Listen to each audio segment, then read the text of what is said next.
So hello, my name is Lyndsay Murray. I am at the University of Edinburgh, and today I wanted to talk a little bit about some research that we've been doing looking at how to repair connections in motor neuron disease. So just before I start, I was going to give you a little bit of background of how I got to where I am and how I got to what I'm doing. So I grew up in Aberdeenshire, went to school in Aberdeenshire, but after finishing up at school, I moved to Edinburgh to study at the University of Edinburgh. I clearly liked it, and I stuck around for 3 degrees, where I did my undergraduate degree, my master's degree, and ended up doing a PhD as well at the University of Edinburgh. After I finished up, I moved over to Canada, and I worked at the Ottawa Hospital Research Institute for about 4 years. And after finishing up in Ottawa, I moved back to Edinburgh to start my own lab. You can see a very artistic shot of us all there in the George Square Gardens, just opposite where our lab now is. And over the years that I have worked both at the University of Edinburgh and in Ottawa, I've met so many fantastic colleagues and worked along so many brilliant people. But the one thing that I have over the years become progressively obsessed with is these structures here. So this is known as a neuromuscular junction, and so much of our research that we do, it focuses on these structures. So here you can see essentially it is a connection between the muscle and the nerve responsible for communicating signals to ask muscles to contract. So let me tell you a little bit more about NMJs and why I've become so fascinated in them. So here is a schematic diagram, I guess, so that it's supposed to represent the spinal cord over on one side, which would be sitting inside your vertebral column in your back. And over here is intended to represent a muscle, which could be any muscle in your body. They all essentially work the same way. What we have is motor neurons, which the cell body of these, the sort of brain of a cell, if you like, lives inside the spinal cord, and it extends long wire, a long cable, we call it an axon, out through peripheral nerves, headed off to reach the muscle. When it reaches the muscle, this axon, this cable, branches and forms connections with the muscle. So in this little diagram, the little red blobs are receptors on the muscle fiber, and you can see that the neuron, the motor neuron, is making lots of connections with these receptors in the muscle fiber, allowing the signal to be transmitted. So what do all these actually look like? Well, here's a picture from the spinal cord where you can see actually 3 motor neurons sitting beside each other. So here's one, here's another, here's another.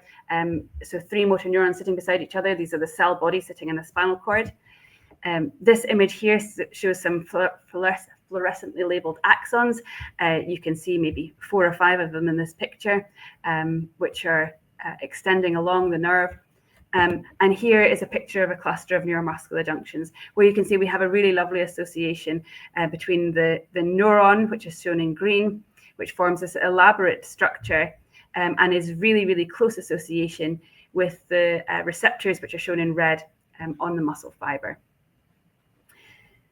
So, of course, the diagram I've shown you is inevitably simple. In reality, there's many neurons which are supplying any given muscle. I've only upped the complexity a little bit here. Now we're up to 3, but in reality, there could be thousands of neurons for any given muscle, which are all traveling in parallel to go and innervate that muscle, going to supply that muscle. So what then happens in motor neuron disease? What's the problem? So interestingly, one of the first things to break down in motor neuron disease is actually the synaptic connections. So these are the neuromuscular junctions, the connection between the neuron and the muscle. So what we end up with is lots of receptors which have lost any neuron which is connected to them. Now, what's important to recognize here is that actually as soon as that's happened, it doesn't matter that the rest of the neuron is there, and even if some of it's working, you no longer have a communication which is possible between the neuron and the muscle, and it can no longer send signals to the muscle. After these connections are lost, we get a progressive withdrawal of the axon, which retracts back to the cell body, and eventually the cell body too will be lost, which becomes, we might suggest, irreversible when these neurons are actually lost. So what does that look like? So here is a picture taken from some neuromuscular junctions from a model of motor neuron disease. So you can see we have these receptors, which I showed you before, but this time they're lacking the green neuron coming in to supply them. So we refer to it as denervation, where we have essentially clusters of receptors which have lost the neuron which is supposed to supply them. Here's another fluorescent picture, which is taken in exactly the same place as the picture I showed you before, where we had 4 or 5 neurons. You can see that we only have 2 axons which are remaining. So we're losing these axons as well, and we can measure that and how fast that's happening. So the other thing which is really important to recognize is that not all muscles are affected in the same way. The picture that I'm showing you here is one which is taken from a muscle which we'd classify as vulnerable, one which has high levels of loss of connections and will experience really profound weakness. However, the same individuals, this is again taken from a model system, but we have muscles which actually are far less affected and actually all seem to have all the connections still intact. And this is a question which has had us thinking for years about why on earth that should be the case. Why should we have problems in one muscle which don't exist in another, even though it's in the same individual and individuals experience the same thing?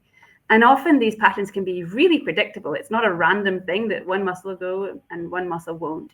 It can be really, really predictable which muscles are likely to be more affected. And that can actually be a really helpful tool to begin to ask some questions about this. So, and most fundamentally, why do some neurons degenerate and others don't? And then maybe more therapeutically, can we begin to push the neurons which behave like vulnerable neurons to behave more like resistant ones? If we can understand the reasons why they're different, can we begin to get the vulnerable ones to behave more like resistant ones and be able to resist the disease processes which are happening? These are questions which we have been trying to follow up on in the past, and I think that this work is still very much ongoing. I don't think we have the answer to this yet. We've got some hints, but we don't really know actually. But the one question I actually wanted to think about a little bit today was, how does it affect their capacity to recover? And I want to explain to you over the next couple of slides why I think this is actually a really important question. So a lot of the work that we do in my lab is on a motor neuron disease referred to as spinal muscular atrophy. So this is a motor neuron disease which has predominantly childhood onset. It can exist in a variety of different severities. So type 1 generally considered to be the most severe. And this is an onset before a child is 6 months of age. That child will never sit, and left untreated, that child is not expected to make it to their 2nd birthday. There are a range of other types of SMA, type 2, type 3, type 4, which range in their severity. Type 4 maybe with only mild disability, a later onset, and disabilities that aren't too impactful in the individual, whereas type 2 and 3 can still have really profound disability on the affected individuals, but they vary in terms of how rapidly it's expected to progress and how severe the condition is likely to become. SMA is a really interesting disorder for another reason, and that is because it is really paving the way in drug development. Because SMA is caused by a genetic problem, it is a monogenetic disease, which means there's one gene behind the disease, there's one gene which causes all of these problems. It's really facilitated drug development, and we now actually have 3 different drugs which have been approved for treating SMA. They all vary in how they actually work, but they all aim to achieve the same thing, and that is to fix the underlying genetic problem. And this has absolutely transformed the field. We have children who would have died who are now living. In some cases, when children are treated early enough, we have children who ordinarily would never have sat being able to climb climbing frames. The whole landscape of this disease and the outcomes is absolutely transformed with these really amazing therapies. And you may have heard about it in the news. Because of this therapy development, SMA has been in the news recently as one of the recently approved gene therapy, which is one of the therapies that are available for SMA. So it's easy to look at the landscape in SMA and say, well, problem solved. We're all good now, right? Unfortunately not. The problem, we have treatments, but we don't have a cure for SMA. This diagram, I appreciate it's a little bit complicated, but it's taken from one of the clinical trials. And in this clinical trial, they actually were treating children pre-symptomatically. So these are the best outcomes that we can really ever hope for, you might say. What's shown in the green lines is children probably would have been predicted to have maybe type 2 SMA, so a little bit less severe. And you can see with a pre-symptomatic treatment, treating them before symptoms even started, these children are doing really well. They're able to sit without support.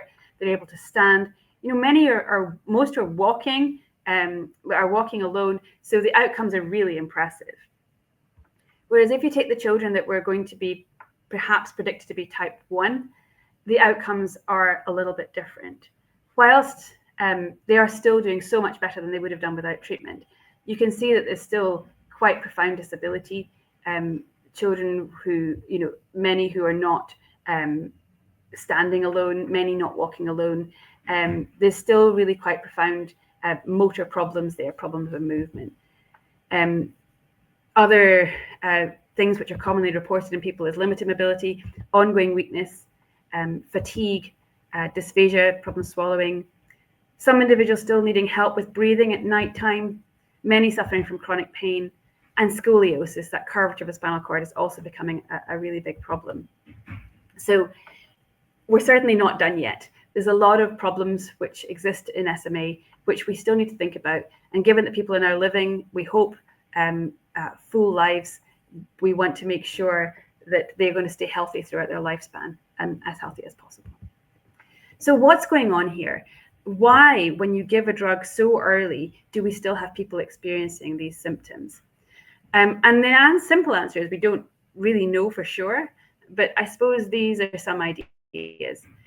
Here's the picture I showed you earlier where we had some denervation which happened. We'd had loss of motor neurons. You can see the connections have been broken, and we have a muscle which is not fully innervated. There's a lot of receptors which don't have a neuron connecting to them. So maybe it's possible that actually, even though we're intervening early, there's already problems, and maybe this is how they stay. Maybe we're just essentially stopping people at whatever point in disease they are, and there's not going to be any way to make this better. Maybe we're actually then even losing more motor neurons after treatment, and this problem is only going to sort of be exacerbated. However, maybe it's possible that the neuron which has lost its axon, lost its connection, maybe it's able to regrow that axon and reform the connections which have been lost. Maybe it's also possible that the neurons which are there are able to grow connections actually more locally to supply the connections which have become broken.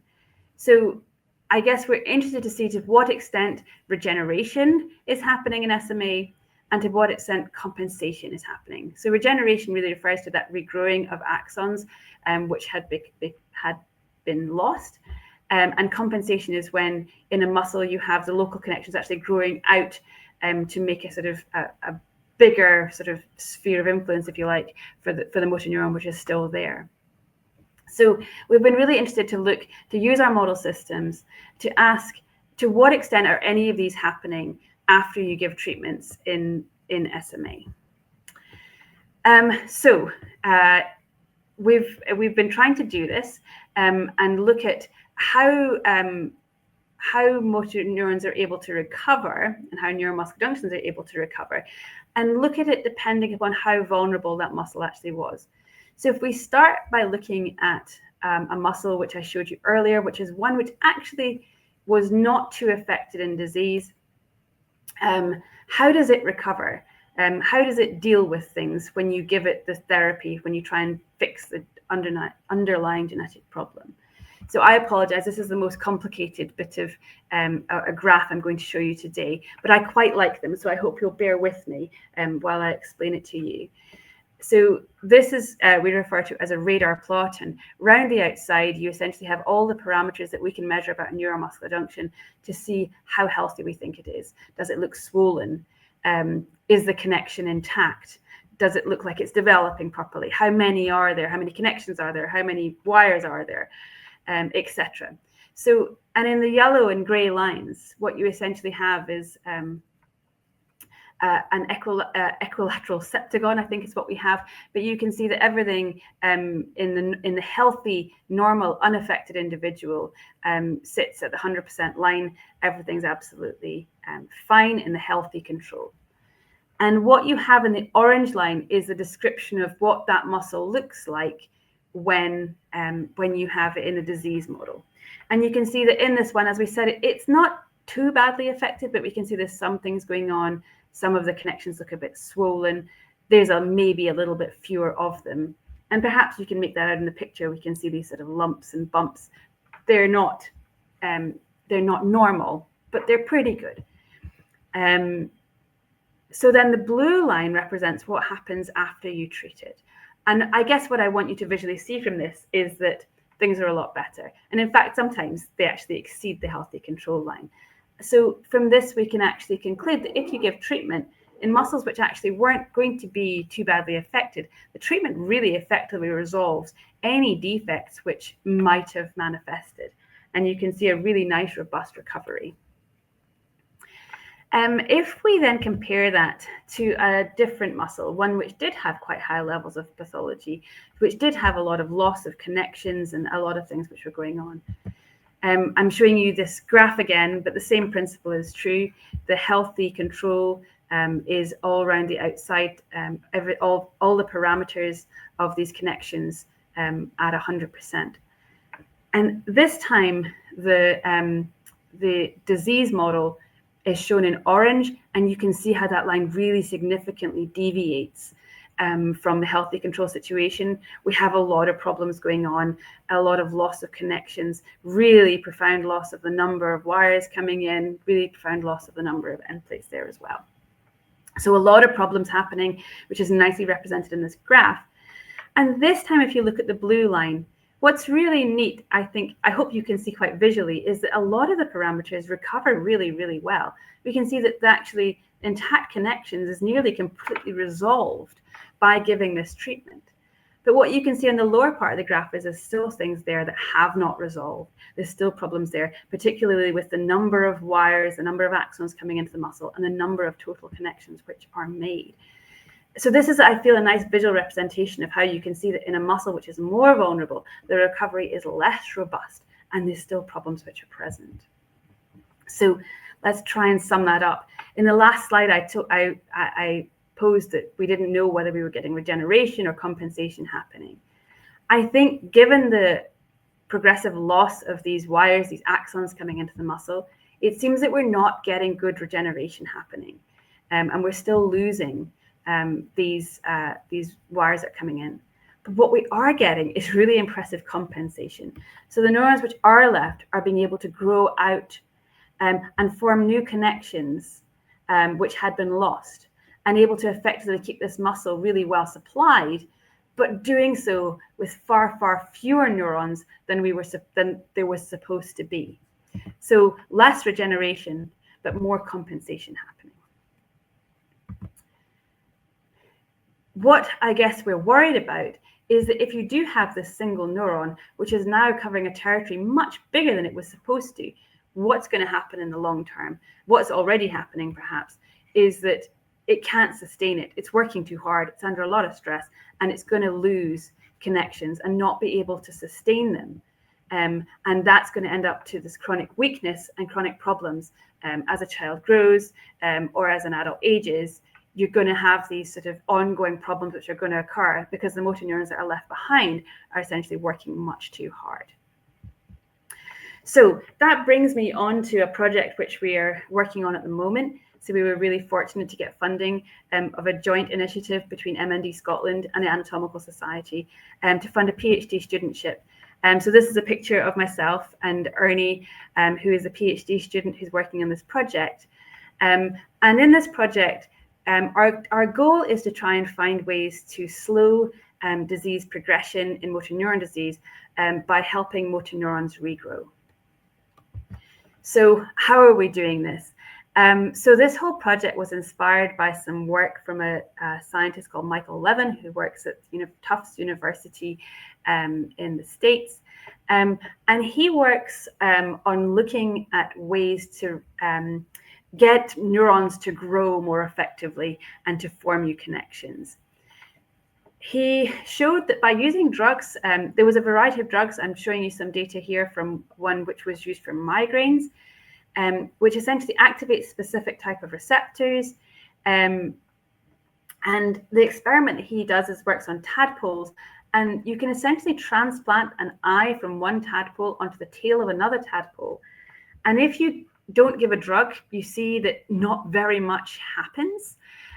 Whereas if you do the same procedure, but you give it the drug that he was testing, you got a huge amount of outgrowth, new connections, to the point that actually the tadpole became visually responsive from the eye in its tail, which is very impressive.